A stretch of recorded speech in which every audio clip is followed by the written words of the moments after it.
आज के इस वीडियो में हम लोग पढ़ेंगे क्लास 10 प्रश्नावली 1.1 का क्वेश्चन नंबर 6। क्वेश्चन क्या है, व्याख्या कीजिए कि 7 इंटू 11 इंटू 13 प्लस 13 और 7 into 6 into 5 into 4 into 3 into 2 into 1 plus 5 भाज्य संख्याएं क्यों हैं। भाज्य संख्याएं क्यों हैं, ठीक है। सबसे पहले यहाँ पर हम लोग को देखना है, इतना बड़ा क्वेश्चन को छोड़ देना, कुछ नहीं ध्यान देना। सबसे पहला ध्यान देना है भाज्य संख्याएं। भाज्य संख्याएं क्या होती है, अभाज्य संख्या क्या होती है, ये आपको समझ लेना होगा, तभी इस क्वेश्चन को आप बना पाओगे। इसका सॉल्यूशन 2 लाइन का है, 2 से 3 लाइन का होगा, लेकिन सबसे पहले समझ लेना होगा अभाज्य संख्या क्या होता है। जैसे कि अगर मेरे पास 6 है, 6 का अगर हम गुणनखंड निकालेंगे, इसको अभाज्य गुणनखंड निकाले तो क्या होगा, एक का टेबल में 6 कटेगा, 2 का टेबल में कटेगा, 3 का टेबल में कटेगा और 6 का टेबल में कटेगा। इसका मतलब क्या है, इसका बहुत सारा गुणनखंड है। जैसे कि अगर हम लेते हैं 2, तो 2 क्या होगा, सिर्फ 1 का टेबल में और 2 का टेबल में कटेगा, है ना। तो ये क्या होगा, अभाज्य संख्या। अभाज्य संख्या का मतलब क्या होता है, जो सिर्फ अपना टेबल से और 1 का टेबल से कटता है, उसको हम लोग क्या बोलते हैं, अभाज्य संख्या, है ना, अभाज्य संख्या। और ये भाज्य संख्या, भाज्य संख्या, ये क्या होगा आपका, भाज्य संख्या होगा, जिसका ये तो अपना टेबल से और 1 का टेबल से कटेगा, साथ ही साथ और भी बहुत सारा टेबल से ये कट सकता है, तो ये क्या होगा, आपका भाज्य संख्या होगा, ठीक है। तो इसको इसी रूप में कुछ सॉल्व करना है, ठीक है। अब क्वेश्चन में आना है, तो क्वेश्चन में सबसे पहले ये 2 लाइन को आपको ध्यान में रखना होगा। ये 2 लाइन को सबसे पहला करते हैं 7, सॉल्यूशन कर लेते हैं हम लोग, है ना। सॉल्यूशन करते हैं 7 इंटू 11, 7 इंटू 11 इंटू 13 प्लस 13।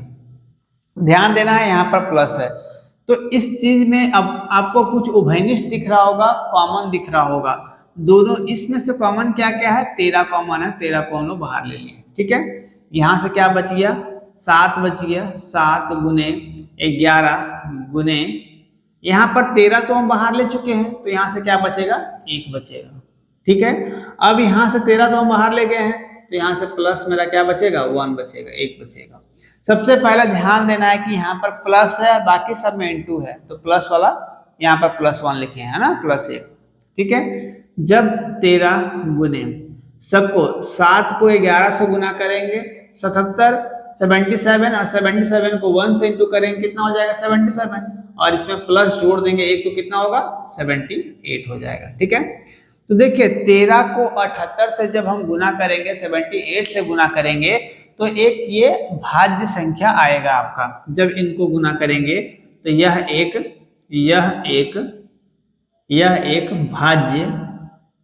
भाज्य संख्या है। ये क्या है आपका, एक भाज्य संख्या है।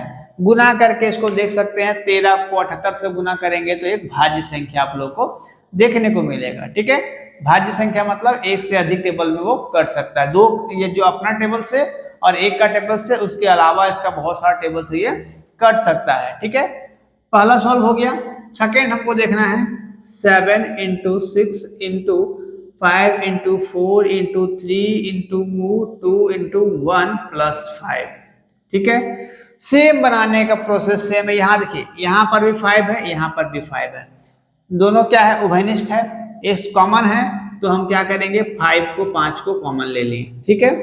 अब यहाँ से जितना भी टर्म बच गया उसको सबको लिखना है।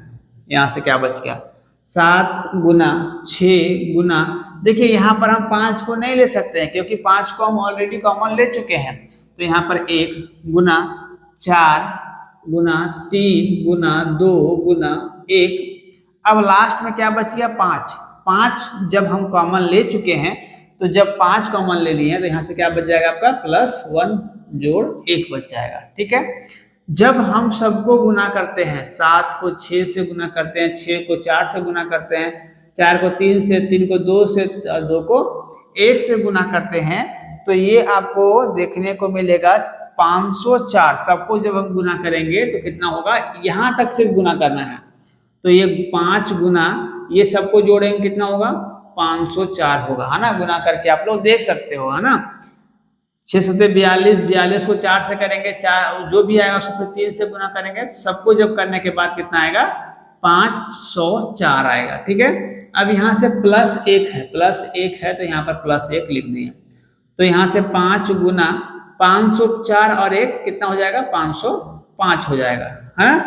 तो जब दोनों को गुना करेंगे तो यह एक क्या निकला, यह एक भाज्य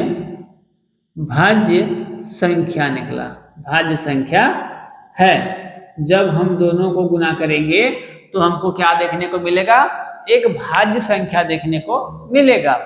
जब दोनों ही भाज्य संख्या आ गया तो हम लोग कह सकते हैं कि ये क्या होगा, भाज्य संख्या होगा। जब दोनों का हम लोग सॉल्यूशन निकालें तो दोनों क्या निकला, एक भाज्य संख्या निकला। तो इस अनुसार हम लोग ये व्याख्या हो गया है कि ये दोनों भाज्य संख्या होगा, है ना। ये क्लास 10th का छठा क्वेश्चन था। देखिए जो ये यहाँ पर प्रश्नावली 1.1 लिखा हुआ है ना। जब आप पुराने बुक में जाओगे तो पुराने बुक में आपको 1.2 1.2 मिलेगा, है ना। लेकिन ये नया बुक से है तो 1.1। अब वो पुराना पैटर्न को चेंज करके 1.1 को पूरी तरह से हटा दिया है। जो मोटा बुक था उसको थोड़ा सा कम कर दिया, पतला कर दिया बुक को, है ना। तो ये क्या हो गया आपका 1.1 1.1 हो गया, है ना। इसके बाद हम लोग इसका आखिरी क्वेश्चन करेंगे।